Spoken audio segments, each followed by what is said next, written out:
Okay, so moving to example 8-5, in which we have two particles, block A and block B. Block A has a mass of 3 kg, whereas block B has a mass of 9 kg.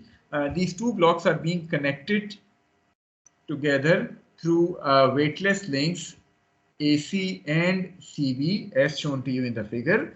You need to determine the largest vertical force P, यानी आप इस pin के ऊपर एक अदद force apply कर रहे हैं, which is this vertical force P. So you need to determine the largest vertical force P that can be applied to this pin without causing any movement.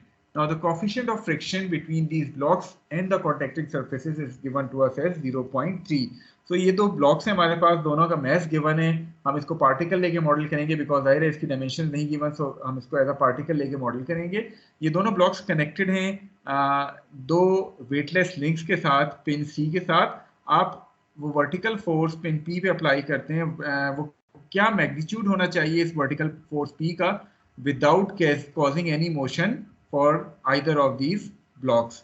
So first of all, can you tell me, is it case 1, case 2 और case 3? ये जो हमने तीन cases पढ़े हैं, इनमें से कौन सा case है this problem, this example?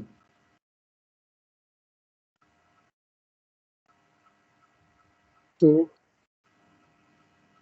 2 or 3? Ji, any volunteer? Yes, it is case 3 basically. Case 3 क्या था कि impending motion occurs at some point of contact. यहाँ हो सकता है जब आप P apply करें, there is a possibility that motion or slipping occurs at point A and not point B. Second possibility क्या है कि slipping occurs at point B and not at point A. और third and very rare possibility क्या है कि sliding या slipping occurs simultaneously at point A and B. So आपके ख्याल में कॉमन सेंस क्या कहती है, पहले स्लिपिंग जो है वो A से स्टार्ट होगी या B से? A. B. A से. Any reason A से क्यों स्टार्ट होगी? Lighter weight. सर मैस कम है, इनर्शिया कम है.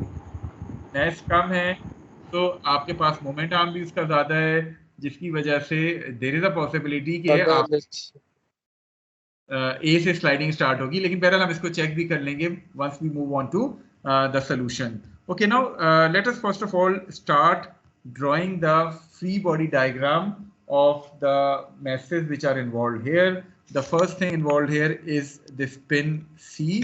इस पिन के ऊपर एक अदद तो ये फोर्स एक्ट कर रही है जो कि आपकी अप्लाइड फोर्स है, वर्टिकल अप्लाइड फोर्स C. इसके अलावा आप जब इस रिजिड लिंक AC को रिमूव करेंगे, you are going to get a force FAC here, which is being represented as FAC. और इसी तरह जब आप rigid link CB को remove करेंगे, you are going to get a force which is FCB, and basically this angle is given to you as 30 degrees. So this is the free body diagram of pin C. अगर मैं A की बात करूं तो A के ऊपर मेरे पास यहाँ जो forces act कर रही हैं वो कौन सी forces हैं? One is the weight of particle A which is acting downward. Second one is the normal reaction and A which would be acting upward. Now what about friction? A किस direction में move कर सकता है? जी, what is the possible motion direction of A? Backward. Left की तरफ. तो accordingly आपके पास जो फ्रिक्शन फोर्स आएगी that is going to be towards the right. इसके अलावा आपके पास ये लिंक ए जो है वो AC से कनेक्टेड है, तो once you remove that link AC you are going to get a force which is FAC here, और ये एंगल आपको 30 डिग्रीज का गिवन है. Okay, now coming to particle B. अगर हम पार्टिकल B की फ्री बॉडी डायग्राम बनाना चाहें तो पार्टिकल B का weight it is acting downward, so मैं इसको WB के तौर पे लिख लेता हूँ, and B would be acting upward as shown to you in the figure. Then this particle is being connected with a rigid link CB. So once I remove that rigid link, I am going to get a force which is FCB here. और particle B किस direction में move कर सकता है? Right side पे move कर सकते हैं, लेफ्ट साइड पे फ्रिक्शन को। ओके, तो फ्रिक्शन हमारे पास अकॉर्डिंगली लेफ्ट की तरफ आ जाएगी। सो आई होप कि ये सारी फ्री बॉडी डायग्राम्स हर एक के क्लियर हैं। अब तक फ्री बॉडी डायग्राम्स की इतनी आपको प्रैक्टिस हो जानी चाहिए कि ये फ्री बॉडी डायग्राम्स क्लियर हैं तमाम लोगों को। जी क्लियर हैं तमाम free body diagrams? Yes sir, clear. चलें, Yes, sir. तो starting with Yes, sir. The free body diagram of this pin C. चूंकि हम सारी चीजें पार्टिकल लेके मॉडल कर रहे हैं, तो पार्टिकल के लिए इक्वेशंस ऑफ इक्विलिब्रियम कौन कौन सी होती हैं जी? What are the equations of equilibrium for a particle? Sir, summation of fx is equal to 0, summation of y is equal to 0. Okay, so summation fx and summation y equal to 0. So applying those equations of equilibrium for pin C, particle A and particle B, starting with pin C, आपके पास अगर मैं summation fy से start करूं, so what are the forces which are acting on this pin along the y-axis? One is FAC cos 30 and the other one is P. So minus P should be equal to 0. This will give me the value of FAC in terms of P to be equal to 1.155 P. Clear है ये चीज? ये equation clear है? एक को कोई doubt तो नहीं है किसी को? Clear है sir. Okay, about x axis अगर मैं इस इक्वेशन को अप्लाई करूं, तो then there is going to be a component of FAC, but this time it is going to be FAC sin 30 with a positive sign minus FCB should be equal to 0. This will give me the value of FCB in terms of P to be equal to 0.577 P. So let me call it as equation number 2. Okay, moving forward and moving to block A. अगर मैं block A के ऊपर इसी तरह summation fx और summation fy इस्तेमाल करूं, अब मैं सिर्फ एरो बना रहा हूं taking positive x axis towards the right. f जो A के ऊपर x डायरेक्शन में फोर्सेस एक्ट करनी है, one is FA, the other one is FAC sine of 30 minus sine sir है जी, माइनस का साइन भी आ जाएगा, वो मैंने साइन की जगह इसीलिए छोड़ी थी। So FA minus FAC sine 30 should be equal to 0। Already मेरे पास FAC in terms of P आई हुई है, तो मेरे पास FA भी यहाँ से इन टर्म्स ऑफ P आ जाएगी, which comes out to be 0.577 P. Let me call it as equation number 3. Similarly, taking summation of forces along the y-axis on particle A, जो forces act कर रही हैं, one is NA, the other one is WA, and the third one is the component of FAC. So FAC cos 30 आपके पास आ जाएगा, should be equal to 0. This will give you the value of NA in terms of P as well. That value comes out to be P plus 29.43. यहाँ तक clear है? देखो कोई doubt तो नहीं है इक्वेशंस ऑफ इक्विलिब्रियम से? Okay, now moving to the final particle which is particle B. उसके बाद मैं आपको बताता हूँ ये हम सब कर क्यों रहे हैं। So for particle B, once I am taking summation fx equal to 0, there is a force which is FCB acting towards the positive x-axis minus FB to be equal to 0. This will give me the value of FB in terms of P as 0.577 P. Let me call it as equation number 5. And the final equation is, अगर मैं y direction में देखूं, तो pin B के ऊपर जो forces act कर रही हैं, one is NB minus WB. कोई और force है?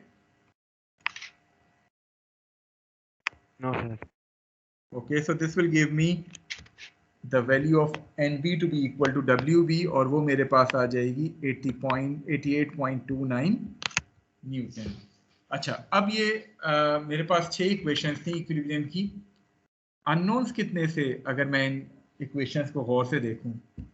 सर 7 कौन कौन से? 6.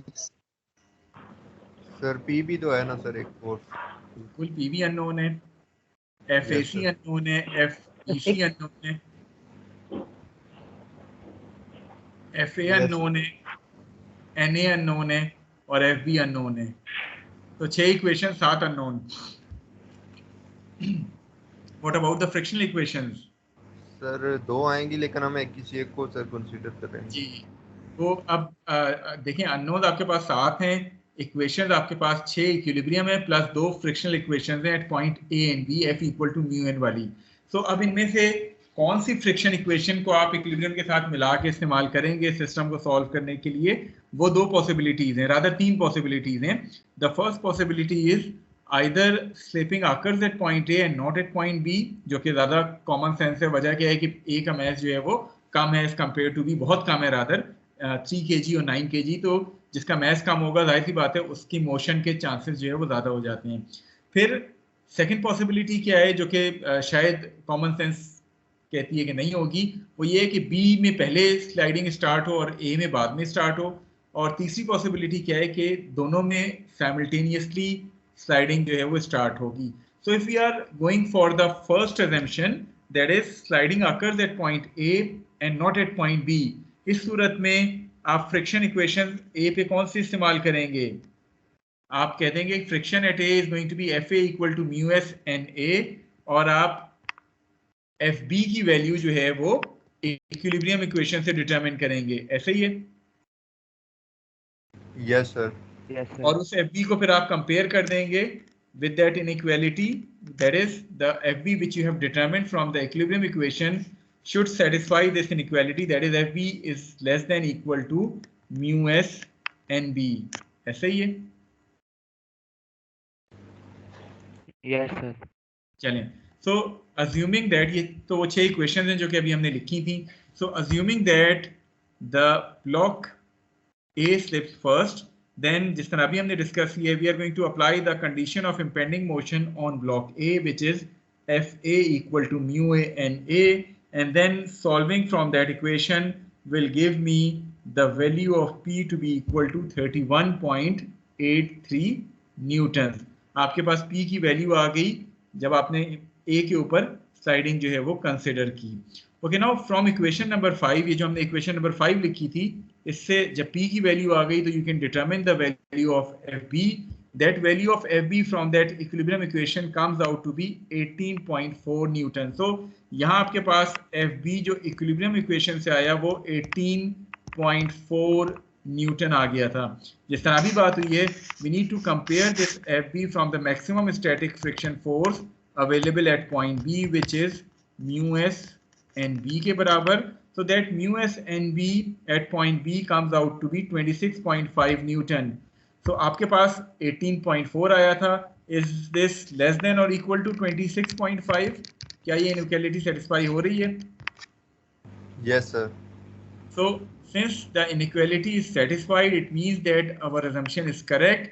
However if that inequality is not satisfied, यानी अगर ये सेटिस्फाई नहीं होती, तो देन हम जो है वो दूसरी कंडीशन को भी देखते हैं। यानी दूसरी कंडीशन फिर क्या हम कंसीडर करते हैं कि motion occurs at block B rather than block A. फिर हम बी के ऊपर F B equal to mu B N B लगाते और पी की वैल्यू फाइंड करते और ए की value F A equilibrium equation से फाइंड करते और उसको inequality F S max equal to mu S N A से कंपेयर कर देते। I hope that the solution is clear to all of you. Yes sir. So this is basically the value of P, कि P की वैल्यू जब हम इस point तक पहुंचाएंगे तो the block at A is on the verge of sliding. इससे ज़्यादा हम जब वैल्यू बढ़ाएंगे तो मोशन स्टार्ट हो जाएगा इस पूरे मैकेनिज्म में पॉइंट A के ऊपर। So the value of P which would start motion is 31.83 newton. Any question, any query regarding this example 8-5? Excuse me sir. जी पूछें। सर थोड़ी सी ये कंफ्यूजन हो रही है कि यहाँ पे केस कौन सा लगेगा, केस 1, केस 2 और केस 3? देखिए case 1 is strictly equilibrium condition, ठीक है। तो केस 1 तो आपको क्वेश्चन की वर्डिंग पढ़ के पता चल जाता है कि इक्विलिब्रियम वाली कंडीशंस आपको कही जा रही हैं या नहीं कही जा रही। तो केस 1 को तो बिल्कुल आउट कर दें। केस 2 और केस 3 में कंफ्यूजन है। केस 2 क्या कहते हैं कि आपके पास जहां जहां से भी ये मैकेनिज्म कनेक्टेड है सराउंडिंग के साथ, उन तमाम जगहों पे इंपेंडिंग मोशन वाली कंडीशंस है। मसलन अगर मैं इस पे केस 2 लगाता तो इसका मतलब क्या था कि एफ ए आपके पास म्यू एस एन ए के बराबर है और एफ बी आपके पास म्यू एस एन बी के बराबर है। अब आपने खुद देखा है कि आपके पास जो इक्वेशंस आ रही हैं वो 6 इक्वेशंस ये प्लस 2 इक्विलिब्रियम इक्वेशन, अगर मैं इन दोनों को लूं तो ये 8 इक्वेशन हो जाती हैं। अननोन्स मेरे पास 7 हैं, तो 7 अननोन्स 8 इक्वेशंस, यूनिक सोल्यूशन तो पॉसिबल ही नहीं होगा। सो ये केस 2 तो बनता ही नहीं है, क्योंकि केस 2 आपका यूनिक सोल्यूशन देता है। इट मींस कि ये केस 3 बनेगा जिसमें आप 6 इक्विलिब्रियम इक्वेशन और इन दोनों में से कोई सी एक इक्वेशन को यूज करते हुए कंडीशनल इक्विलिब्रियम वाली कंडीशन जो है वो, इंपेंडिंग मोशन वाली कंडीशन जो है वो अप्लाई कर रहे होंगे। Is it clear? Okay sir. चलिए, any other query relevant to this particular example, kindly आप पूछ सकते हैं अभी। तो सबसे पहले तो आपने फिगर देखते हुए थोड़ा सा केस जज करना है, ताकि अकॉर्डिंगली आप वो प्रोसीजर लगा सकें कि अगर इक्विलिब्रियम है तो इक्वेशन ऑफ इक्विलिब्रियम से आपने फ्रिक्शन की वैल्यू फाइंड करनी है और उसको कंपेयर कर देना है to this maximum static friction force. अगर तो केस 2 है तो केस 2 में आपके पास अननोन्स जो हैं वो इक्विलिब्रियम इक्वेशंस और फ्रिक्शनल इक्वेशंस को मिला के बराबर होंगे। सो अगेन यूनिक सोल्यूशन आपके पास मिल जाएगा अगर वो केस 2 बनता है। However if it is case 3, तो केस 3 के लिए फिर आपने वो दोनों पॉसिबिलिटीज को इवेल्युएट करना है, अनलेस एंड अनटिल उनमें से कोई एक पॉसिबिलिटी आपको करेक्ट सोल्यूशन ना दे दे। अब यहाँ आपने ब्लॉक ए से शुरू किया कि ब्लॉक ए में मोशन, और वो चूंकि सोल्यूशन सही आ गया तो आप यहीं रुक गए। हाउएवर अगर आप चाहें तो रफ में सेकंड पॉसिबिलिटी को भी चेक कर सकते हैं, और डेफिनेटली वो चेक करेंगे तो आपको वो गलत सोल्यूशन ही देगा। तो आप फिर कह सकते हैं कि आपके पास assumption number 1 करेक्ट है, यानी मोशन जो है it is going to occur at point A and not at point B. ठीक है, okay sir. shall we move forward?